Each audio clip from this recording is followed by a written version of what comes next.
soño, ao igual que Martín Lutero. Eu teño un soño, que un día esta nosa lingua deixe de estar tan condicionada polos neofalantes. Que un día esta nosa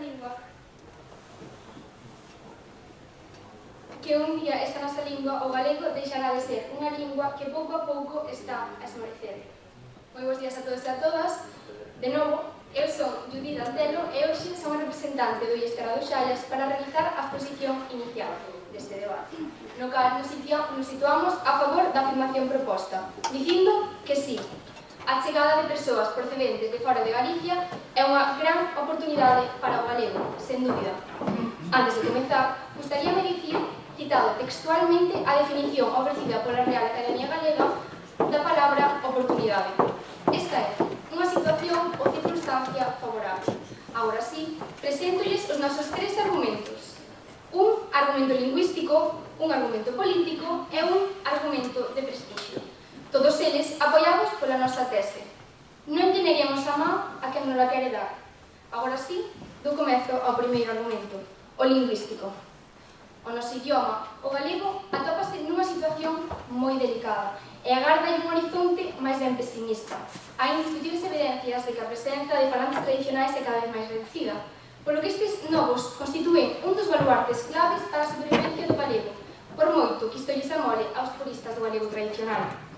Aquí podemos ver unha gráfica onde o Instituto Galego de Estadística amostra como o castelán se impuxo por vez primeira na historia ante o galego. E ante esta alarmante situación, evidentemente non podemos ignorar a axuda que os neofalantes nos aportan. E como ben dixo Fernando Ramallo, sen neofalantes é difícil albiscar unha solución favorable para a lingua.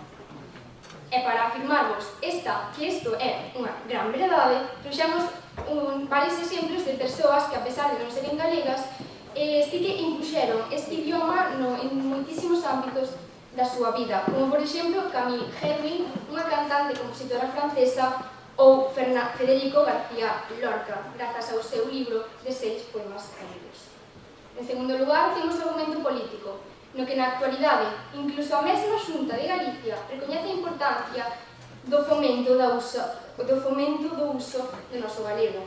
E por iso crea cursos entre os que destaca o proxecto NOS, ou mesmo ten os centros de estudos galegos, que son unha rede de centros espallados por todo o mundo. Así mesmo, non é a única a Xunta interesada na expansión do noso galego, sino que tamén aparece a Real Academia Galega ou a Universidade de Compostela, cos seus cursos de verán chamados Galegos sen Fronteiras. Nestes, acoden 70 estudantes de 20 nacionalidades distintas cada ano para aprender sobre a nosa lingua e a nosa idiosincrasia. Por tanto, podemos afirmar que a utopía destes cursos realmente é acadar os mesmos logros que Cataluña, pois conseguiron que actualmente de 6 millóns de persoas que falan catalán, 3 millóns delas sexan neofalantes. En último lugar, comentarei o derradeiro argumento, o de prestixio. Hai moita xente que aínda a día de hoxe pensa que o galego, máis alén das súas fronteiras, non ten ningún tipo de utilidade. Mas debo dicirlles que isto non é certo.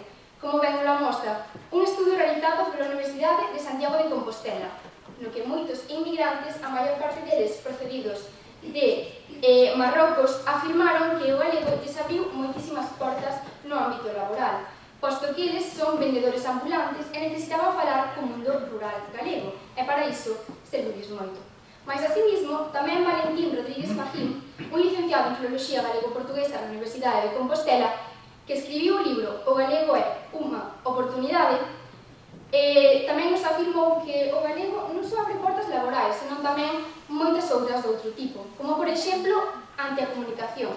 É dicir, grazas ao noso idioma, somos capaces de falar con xente de outros moitos lugares e incluso aprender outra nova lingua, o portugués, pois evidentemente o portugués e o galego son moi semellantes. Unha vez dito todo isto e acabados os meus tres argumentos, vou repetirlles o seu nome. Un argumento de linguaxe, lingüístico, un argumento político e un argumento de prestixio. E todos eles apoiados na nosa tese. Non lle neguemos a man a quen non la quere dar. Moitísimas gracias.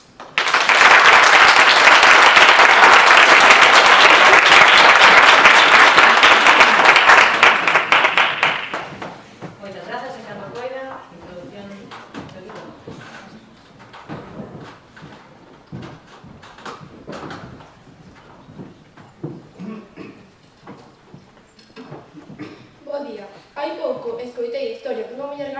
quería ampliar horizontes, coñecer outras terras e outras linguas, poñer distancia con Galicia para poder comprobar se as políticas implantadas a prol do galego desde a comunicación tanto se gaba ian ser efectivas.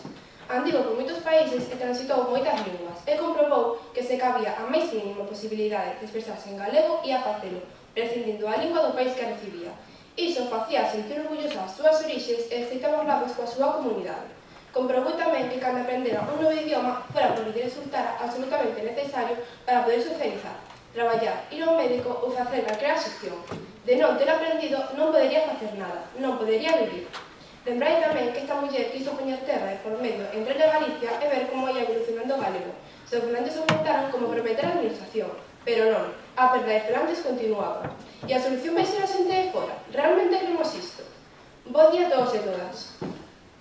Son Salma e mis compañeros da filial de Garrido imos defender que a xente de fora pouco ou nada pode facer polo galego. Por iso, a nosa tese é a solución somos nós. E imos a defender apoiándonos en tres sólidos argumentos. Un argumento de carácter cultural, un segundo argumento de carácter económico e, por último, un argumento de carácter político. Comencemos co primeiro argumento. Lembrades a mellor da nosa historia? Recordades como a menor posibilidade de valerse o galego facía timudamente porque era o seu xeito de autoafirmarse nun novo contexto?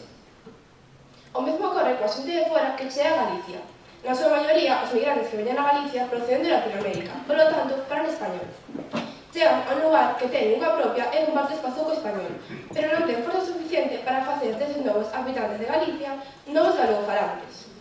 O galego non é quen de atraelos, eles atópanse máis cómodos no castelán. Prefiren, como tamén preferiríamos nós e como preferiu a muller da nosa historia, manter a súa lingua, que os identifica e dá sentido á súa vida.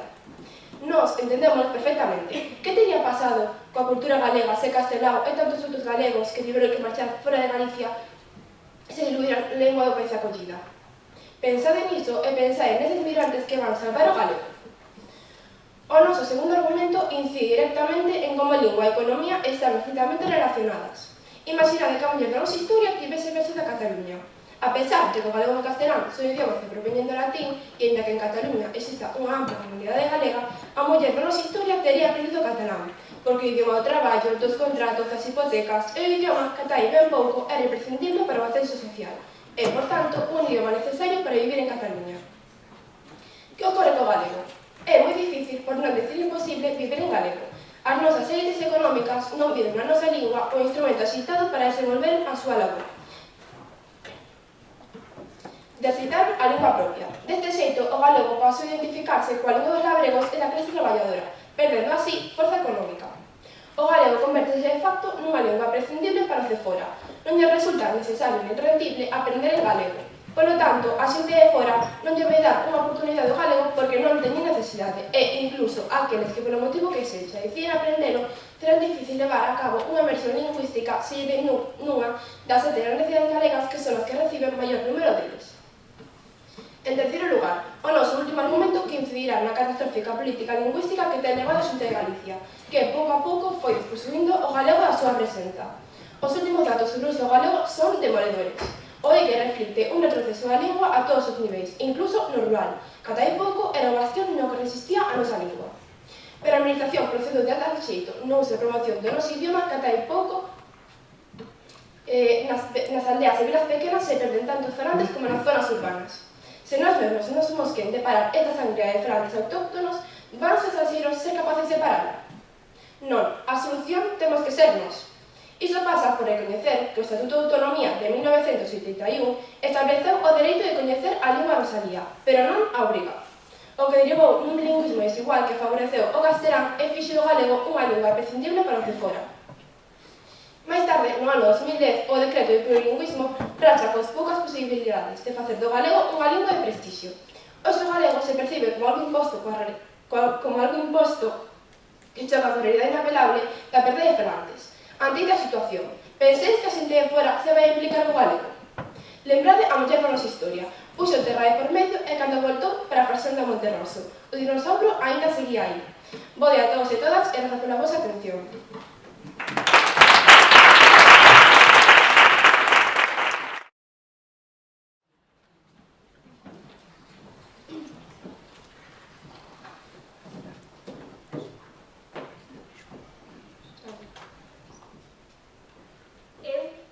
un soño, que a miña lingua se empregue en todas as casas e rúas de Galicia.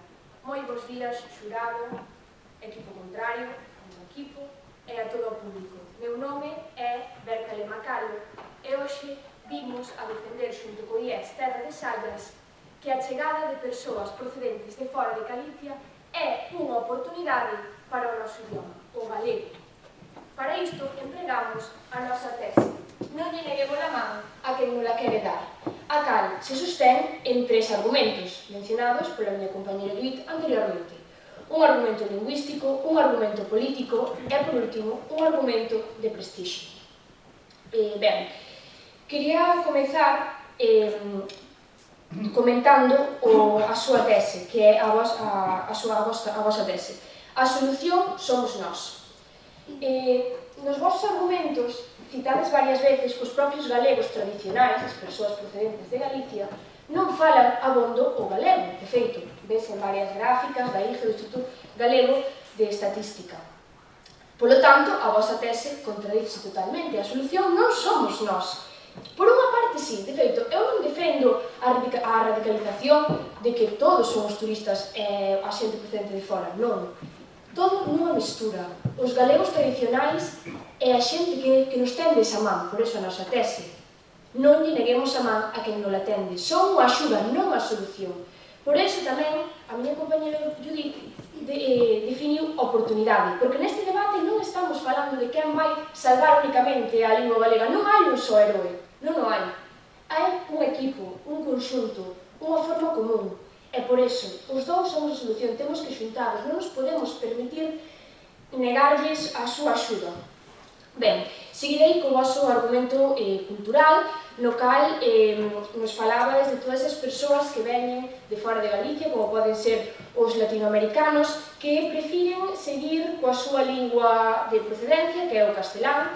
En Galicia o galego convive en oficialidade con este idioma e, segundo o voso argumento, prefiren seguir con esa lingua. Non obstante, isto queda totalmente refutado co noso argumento de prestixio, no cal estudos da USC demostran claramente que hai persoas, por exemplo, de Marruecos, que prefiren empregar o galego para adaptarse mellor e integrarse nos seus traballos.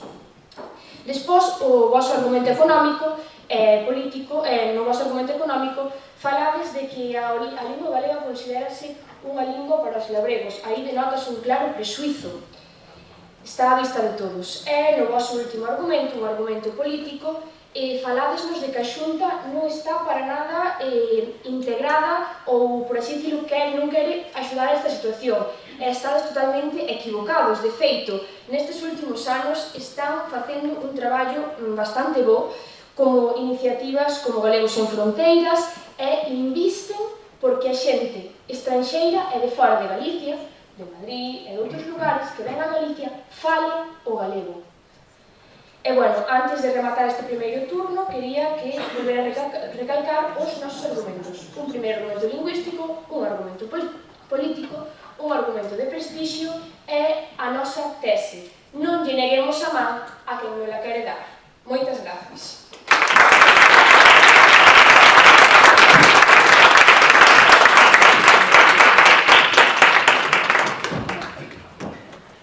Moitas grazas, reputadora do equipo en contra.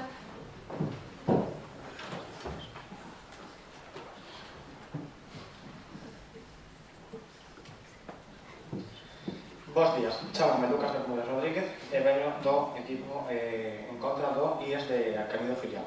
Nesta quenda de refutacións vou a refutar os argumentos do equipo contrario. Danos a sensación de que estáis a ser como inocentes no vos enfoque e gustaríame recordar que as vosas intencións non quedan nin mercado, nin prestixio, nin necesidade.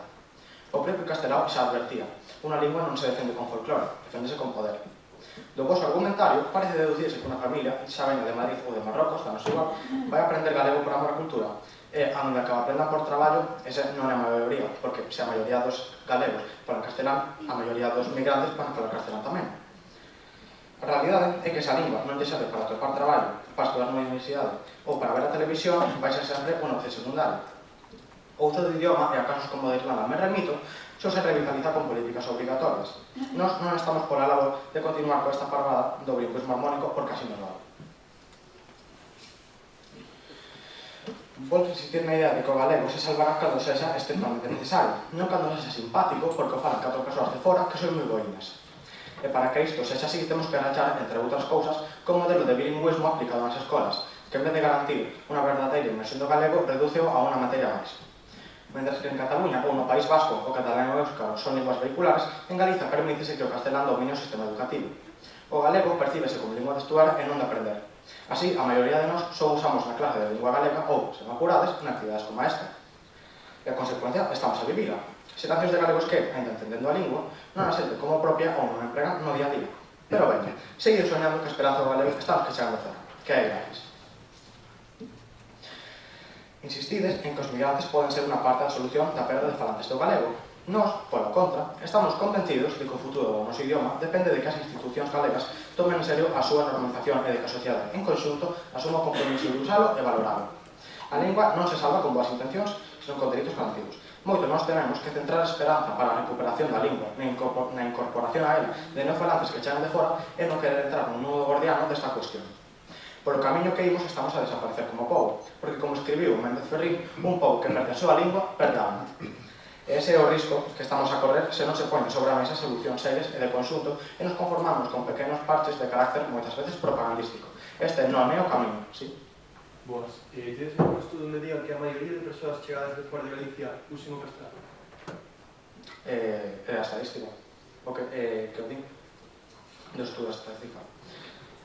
Penso ao que escoitado ata agora, non seguimos a pensar que a supervivencia da lingua galega depende dunha política lingüística proactiva e seria que non se limita a aspectos puramente propagandísticos. Unha política que asuma a realidade dos fondos cambios sociais, políticos e culturais que se deron na sociedade galega nas últimas décadas. Galicia viviu un rápido proceso de urbanización. Isto significa que a cultura labrega e mariñera tradicional mudaron de maneira radical, desaparecendo moitos elementos da súa cultura material. Como afecta isto a lingua?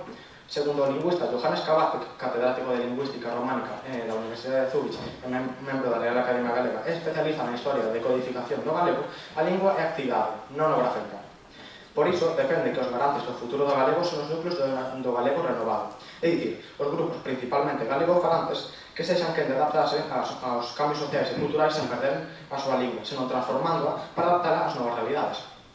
Mais sen basarse na gramática do español, como no caso dos neofalantes e hispanofalantes, que son a maioría provintes do continente americano. Porque, ainda que a lingua cambie de forma espontánea, a castelanización das estruturas sintácticas e das formas semánticas que atopamos en moitos dos falantes provintes de outros territorios pode levarnos ao galego que xa non é galego. Por iso, nós defendemos unha política lingüística que non proíba ao falante que fale como fale, senón que fomente o uso correcto da lingua en todos os ámbitos. Ollo, non podemos sumar a omnipresencia do castelán a omnipresencia galego cada vez máis castelanizado. Moitas grazas.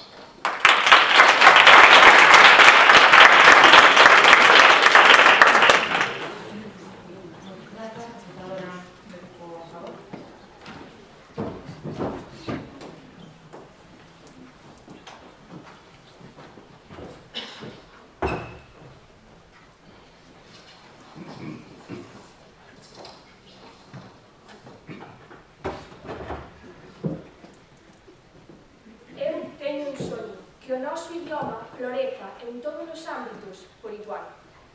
Bos días a todos de novo. Para esta segunda quenda de refutación vou comezar mencionando que dixestes que nas escolas galegas a educación non ten o suficiente compromiso co galego e que o castelán o supera. Non obstante, agora mesmo, en 2025, eso xa non é así. Ou eu, polo menos, no meu centro educativo, economía, historia, lingua galega, entre outras varias asignaturas máis, se dan en galego, non en castelán. De feito, case se gaña. Bueno, vou a seguir con que dixeches na túa refutación que as boas intencións non contan para nada, non obstante, con malas, ainda vamos a ir a parar peor. Ademais, tamén ao principio dis que o folclore, que eles só miran polo folclore, pola cultura, e despois disnos unha frase de Méndez Ferrín na cal falas da cultura do folclore, ou sea, que sí que o valoras. Realmente, os turistas e a xente de fora de Galicia tamén o valora, pero isto tamén é moi importante para a lingua en sí, sí? Como Como credes que os alumnos inmigrantes van a aprender galego se teñen 2 anos nos que non aprenden galego? Porque non... Aí teño que facerche unha concesión. Sí, é totalmente verdade.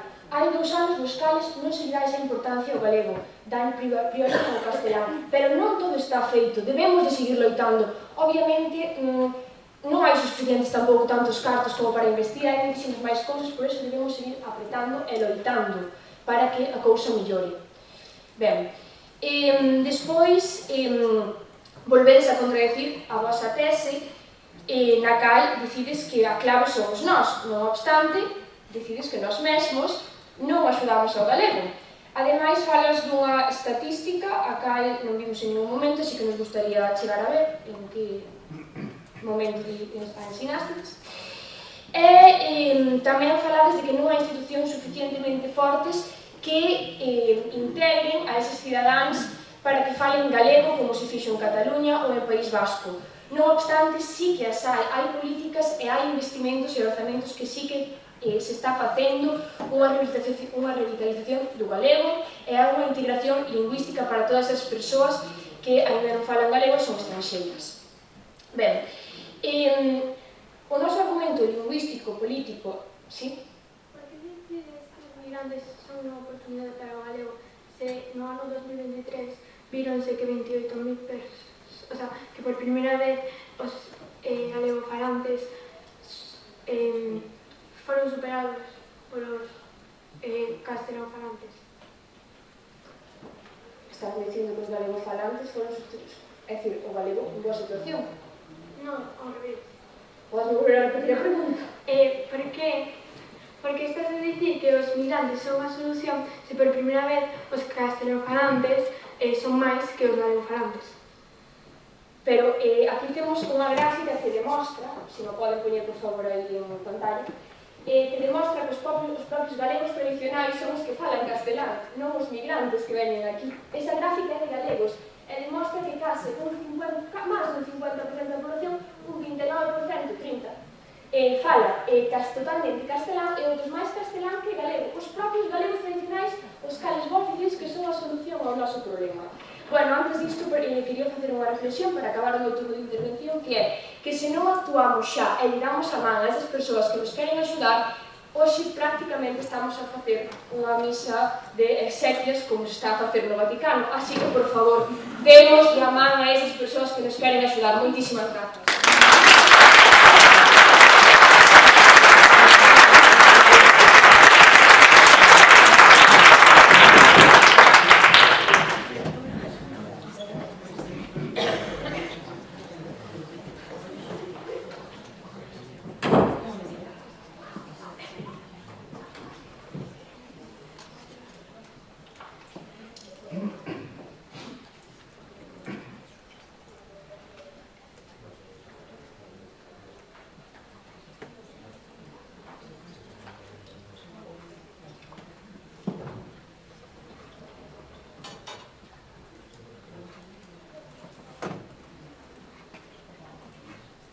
Recorda de cando se fan preguntas, que se non entender esa pregunta, poder pedir, que vos la repitan. Pero se non vos din que a repitades, non podes falar no turno da persoa. Explico como aquí un problema, ela fixo unha pregunta... Pero pediume que repitir. Pero antes de que se te dixe que repetires, dixetes tamén unhas palabras. Non vamos ter en conta, pero sí que pasou xa en algún outro debate, onde tamén fixemos a vista gorda, se non vos piden que a repitades, non se di ninguna palabra máis despois da vosa pregunta. É dicir, eu levanto a man, oi, como te chamas? E se vedes que vacila e que non entende, non podes repetir, a non ser que vos diga, podes repetirme a pregunta? Como te chamas? Vale? Nada, non hai ningún aviso, simplemente que teñades en conta lo que xa ouvimos noutro debate. Nada máis, a tua primeira palabra. Bos días, chamo Inés, veño da filial de Luís Cañido e vou defender a nosa postura nesta segunda quenda de refutacións. O galego leva décadas perdendo falantes. A culpa foi dunha ideoloxía histórica que imaginou o idioma nos espazos de prestixio, administración, educación e medios, e dunha autosubstitución lingüística nas propias familias galegas, nas que se rachou a transmisión interxeracional. Aínda que todos os migrantes aprendesen galego, algo pouco realista, iso non revertiría a tendencia se non hai un cambio estrutural. A boa vontade non substitúe políticas públicas. Mentres o galego non sexa necesario para traballar, estudar ou integrarse socialmente, é normal que a xente que chega de fora priorice o castelán. Se ademais a sociedade non o usa habitualmente, por que o vamos facer eles? Xa teñen problemas labondo como para convertirse en heróis dunha nova causa. Deixadevos de lerias e baixade a realidade. A solución somos nós. Falades dos instrumentos da Xunta que pon a dispor da xente de fora para aprenderlles o galego. Permitidemos que discrepemos, porque no mellor dos casos estes instrumentos non pasan de ser pura anécdota, e no peor afastan aos posibles falantes da nosa lingua. Porque mirade, alguén de aquí estaría disposto a seguir estudando fora do horario lectivo ou despois de traballar 8 horas? Alguén querería traballo extra? E se examinamos o programa de apoio ao alumnado estranxeiro, este non ten máis que unha dirección, o castelán. Así nos van a axudar os de fora? Tamén gustaríame añadir que Valentín García, o seu secretario xeral da Lingua, un traballador da Xunta, afirmou que perdíamos falantes polos propios migrantes. Seguides a insistir sobre a oportunidade que a xente de fora é para o galego. Contovos unha anécdota. Hai tempo que na TVG emiten un concurso onde os e os participantes teñen que cantar unha canción en galego. As cancións son traduccións do inglés e do francés ou do castelán. Pois ben, hai moitas semanas participou neste concurso un rapaz que no medio da canción pasouse ao castelán. Cando o xurado lle pregunta por ese cambio, o concursante excúsase dicindo que é castelán falante, que entende o galego pero custalle falalo. Ante esta resposta, un membro do xurado interésase polo tempo que leva en Galicia, e el responde que leva 12 anos. 12 anos e aínda non fala galego? O futuro da nosa lingua o deixamos nesas mans? Tamén hai escasamente un mes nun centro de FP cerca do noso IES e que ten protocolos de calidade foi auditado por unha empresa afincada en Galicia. Cando chegou ao quenda de auditar o Departamento de Normalización Lingüística encargado de promoción do galego na contorna escolar, resultou que a persoa encargada desa tarefa desenvolvía o traballo en castelán. Cando a xefa do departamento lle fixo nota a contradición, a auditoría respondeu que ela non era galega. Pero a xefa do departamento seguiu indagando e descubriu que esa muller levaba 20 anos en Galicia e o seu home era galego. Pero ela non falaba galego. Aí está o futuro da nosa lingua? Un dos argumentos que escoitamos hoxe é o do prestixio que supón para o galego que mostren interés por el e que o falen xentes de fora. E máis, que o leven polo mundo con eles. Por suposto que sí, como non imos estar de acordo con iso. Pero faríamos unha pregunta moi sinxela. O latín estúdase en todo o mundo.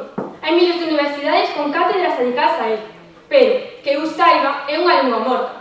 O que estamos a debater aquí é o futuro do uso do idioma tal e como definía Celso Emilio Ferreiro. Lingua proletaria do meu povo. Eu falo porque sí, porque me gosta, porque me peta quero da me gana. Eu falo porque sí, porque me gosta, e quero estar cos meus, coa xente miña, perto dos homes vos que sofren longo unha historia contada noutra lingua. E con isto, penso que deixamos claro que a solución aos problemas do galego non é a chegada das persoas de fora. Moitas grazas por escoitarme.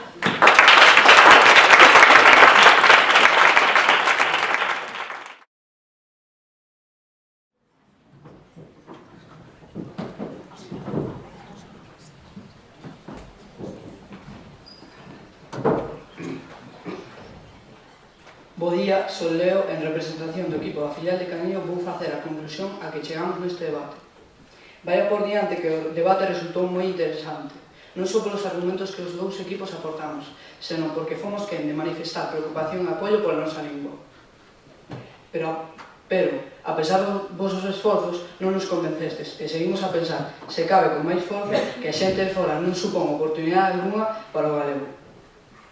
Na vosa exposición dixestes un argumento lingüístico onde mencionar desa situación pesimista que se basea na reservación do idioma, un argumento político onde mencionar esos cursos de expansión da lingua como Galegos sen Fronteiras, e un argumento de prestixio onde dixestes que o galego abría portas laborais, argumentos que os meus compañeiros rebateron con total contundencia. Nos analizamos a cuestión de debate tratando de vela en toda a súa extensión, e por iso aportamos un primeiro argumento de carácter cultural que incide na tendencia natural que temos os seres culturais de aferrarnos aquilo que nos identifica e que nos autoafirma.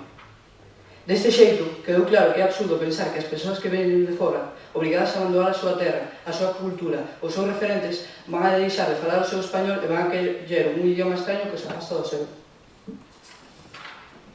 Con o noso segundo argumento fixemos referencia ao que nós pensamos que é central neste debate, a cuestión económica. As linguas nas que os falantes din sentirse máis cómodos coinciden, curiosamente, coas linguas do poder económico. Polo tanto, é claro que a xente de fora de Galicia interpreta que é mellor e máis útil aprender o seu español ou manter o seu español que aprender galego, porque é o que lle vai resultar necesario na súa vida e no seu traballo. E non nos enganemos, a economía galega non xoga na mesma liga que a economía de Cataluña ou de Euskadi. E mentre o catalán e o éuskaro son percibidos polos inmigrantes como linguas de promoción social, o galego é percibido como todo o contrario. Isto doe, claro que doe, pero son os datos. Polo tanto, iso de que os emigrantes non teñen prexuídos que o idioma non é certo. Teñen, e son os máis contundentes, os prexuídos económicos, que fan que a xente que chega a Galicia non sexa unha oportunidade para o galego. En terceiro lugar, falamos da política lingüística desenvolvida pola Xunta no noso país. Esa política que non fixo máis que afastar os falantes do galego. Agora pretende, con pequenos xestos, achegar aos de fora a nosa lingua. Pero se é a mesma administración a que bota a culpa do descenso do uso do galego aos inmigrantes. Ao longo deste debate, o noso equipo deixou claro que a xente de fora, por moi boa vontade que teña, se a ten, non vai a poder resolver a situación en perigo na que se atopa a nosa lingua. A solución está nunha política lingüística seria, que ten que poñer todos os medios para que o galego se convirta na lingua que todos queremos falar, na lingua do poder económico. E iso pasa por ter unha economía forte e sustentable que non ataque o noso modo de vida. Por iso, nos insistimos na nosa tese. A solución somos nós. Bo día a todos e todas e moitas gracias pola vosa atención.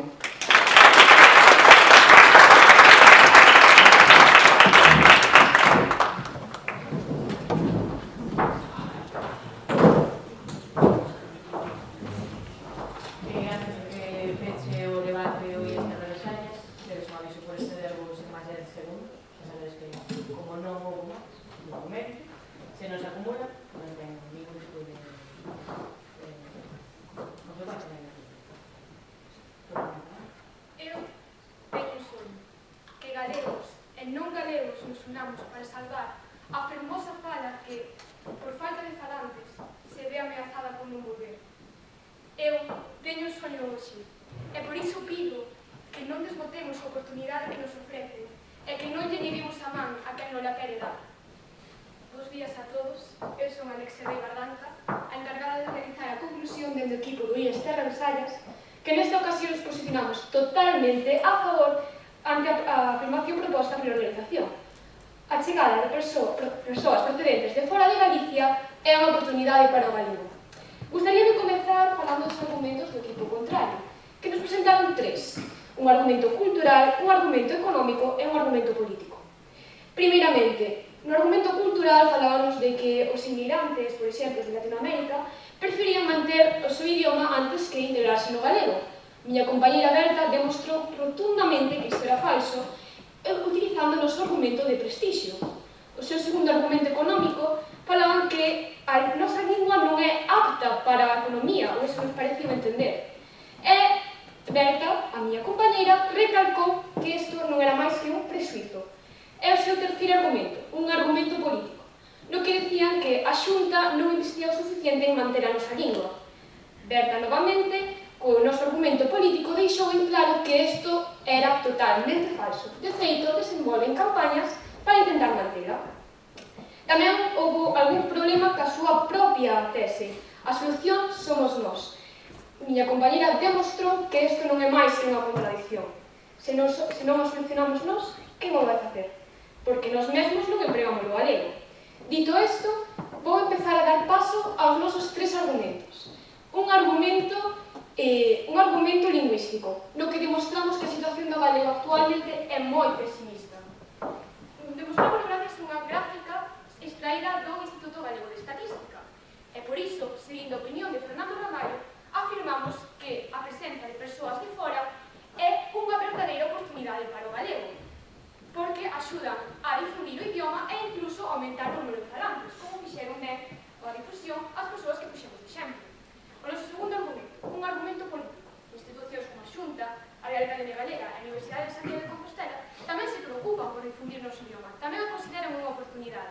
É o noso terceiro argumento, un argumento de prestixio.